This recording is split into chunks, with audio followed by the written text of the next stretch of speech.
we are looking at how to pronounce this word as well as how to say more interesting related words and some of the most mispronounced ones as well in English. So make sure to stay tuned and consider subscribing for more learning. In British English, this is normally pronounced as stature.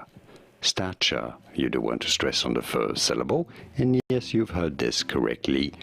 It is a ch sound for the second T, not a T sound. Do not say stature, but rather stature.